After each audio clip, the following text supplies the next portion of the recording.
కేంద్ర మంత్రి గడ్కరీతో సీఎం రేవంత్ మంత్రుల భేటీ కొనసాగుతోంది. ఇప్పటికే తెలంగాణ మంత్రులు భట్టి, శ్రీధర్ బాబు హాజరయ్యారు.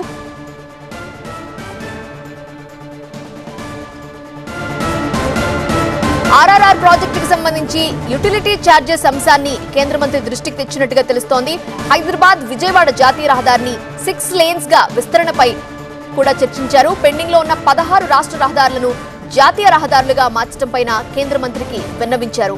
ఉప్పల్ గట్కేసర్ ఫ్లైఓవర్ పనులకు ప్రస్తుత కాంట్రాక్ట్ సంస్థను టర్మినేట్ చేసిన నేపథ్యంలో కొత్తగా టెండర్లు పిలిచి పనులు పూర్తి చేయడంపై చర్చించారు. కేంద్ర మంత్రి నితిన్ గడ్కరీతో సీఎం రేవంత్ అలానే మంత్రులు భేటీ అయ్యారు. పలు అంశాలపై వాళ్లు చర్చిస్తున్నారు. పూర్తి వివరాలు అందించడానికి మా అసోసియేట్ ఎడిటర్ మహాత్మా లైవ్ లో సిద్ధంగా ఉన్నారు. మహాత్మా,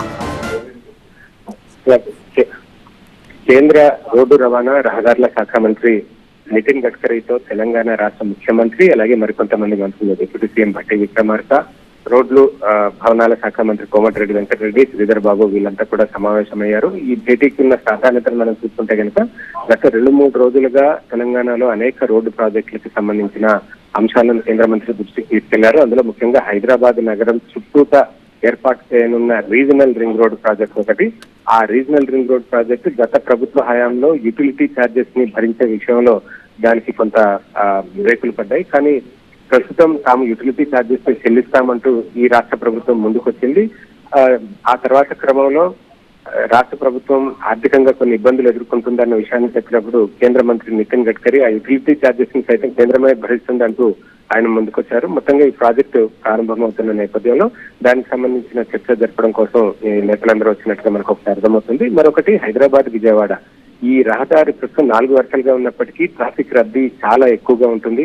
ఈ నేపథ్యంలో దాన్ని 6 వరుసలుగా విస్తరించాలన్న నిబంధన గతంలోనే ఉంది. 2024 నాటికే 6 వరుసలుగా విస్తరించాల్సినప్పటికీ కోర్టు కేసులు, లిటిగేషన్ల కారణంగా అది జాప్యం అవుతూ వచ్చింది. దాన్ని త్వరగా పరిష్కరించి వీలైనంత త్వరగా దాన్ని 6 వరుసలుగా విస్తరించే ప్రయత్నం చేయాలని కోమటిరెడ్డి వెంకటరెడ్డి గతంలో ఎంపీగా ఉన్నప్పటి నుంచి కూడా ప్రయత్నాలు సాగిస్తున్నారు. ఇప్పుడు ఆ విషయం గురించి కూడా చర్చిస్తున్నట్టు తెలుస్తుంది. దీంతో పాటు మరొక 17 రాష్ట్ర రహదారులను జాతీయ రహదారులుగా గుర్తించి ఆ మేరకు అభివృద్ధి చేయాలన్న ప్రతిపాదనలు కూడా రాష్ట్ర ప్రభుత్వం పంపించింది.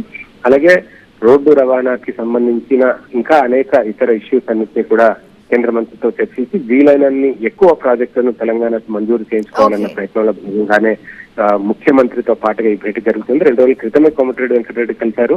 ఇప్పుడు ఏకంగా ముఖ్యమంత్రితో పాటు మొత్తం మంత్రుల బృందంగా వెళ్లి ఈ భేటీ జరుపుతున్నారు. Right Mahatma, thank you for joining.